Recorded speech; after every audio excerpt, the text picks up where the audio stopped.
On a perdu beaucoup de temps.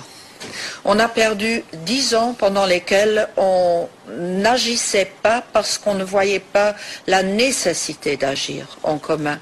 Et il est grand temps de refaire ce temps perdu parce qu'on a vu ce que ça nous coûtait de ne pas avoir mis en place les instruments nécessaires à pouvoir intervenir.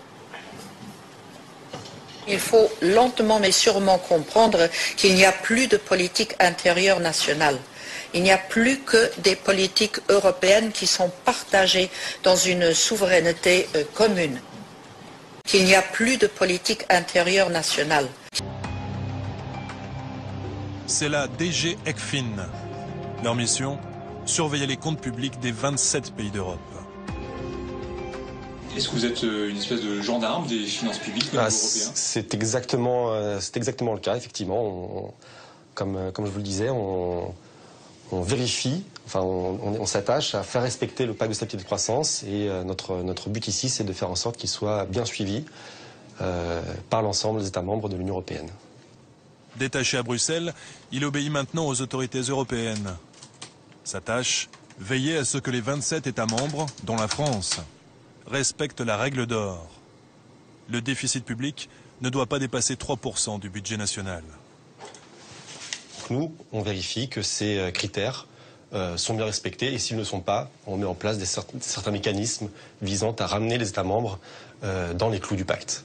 On peut émettre alors ce qu'on appelle ensuite une mise en demeure, si la recommandation n'a pas été suivie des faits, qui de nouveau demande aux États membres de converger vers des cibles budgétaires plus raisonnables.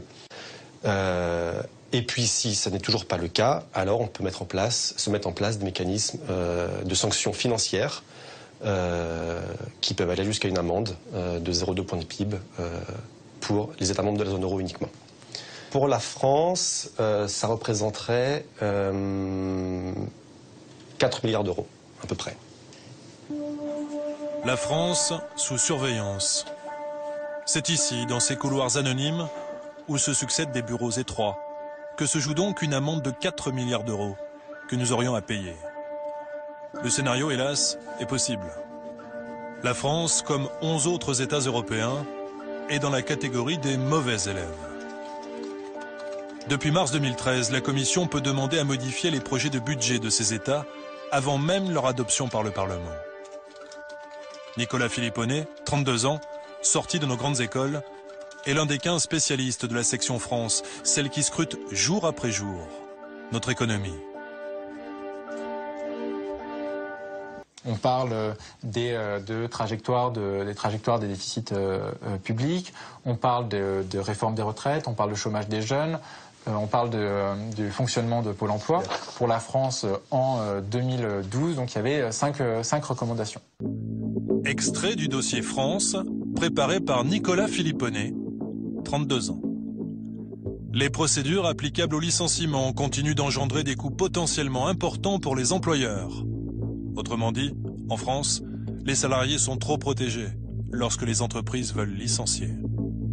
Ou bien encore, les allocations de chômage pour les travailleurs plus âgés et notamment leur durée pourraient constituer des incitations limitées à travailler.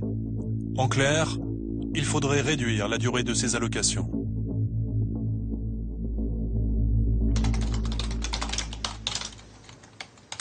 Ce qu'on peut espérer, c'est qu'effectivement, nos recommandations, le bilan approfondi qu'on a publié, ont contribué à la prise de conscience par les autorités françaises que de ce point de vue-là, il y avait un problème et qu'il fallait prendre des mesures.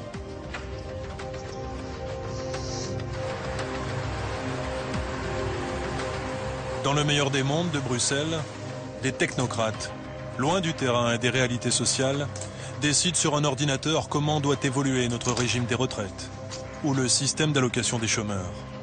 La matrice de notre politique n'est plus à l'Élysée ou à l'Assemblée nationale, mais ici. La matrice de notre politique n'est plus à l'Élysée ou à l'Assemblée nationale, mais ici, dans ces immeubles froids. Il n'y a plus de politique intérieure nationale. 80% des Français ne veulent pas d'OGM. Voilà. Les Français voudraient, par exemple, pouvoir utiliser les semences anciennes. Il y a une association qui s'appelle Cocopelli qui le fait pour ça. Bien sûr. Ça a été interdit par les réglementations européennes. Les OGM sont imposés à la France par les réglementations européennes. Pourquoi ? Parce que personne ne comprend ce qui se passe à Bruxelles. C'est ennuyeux comme la pluie. Ça n'intéresse personne. C'est donc le règne des lobbies. Vous avez Monsanto, vous avez BASF qui sont dans les couloirs de la Commission européenne et qui imposent les OGM.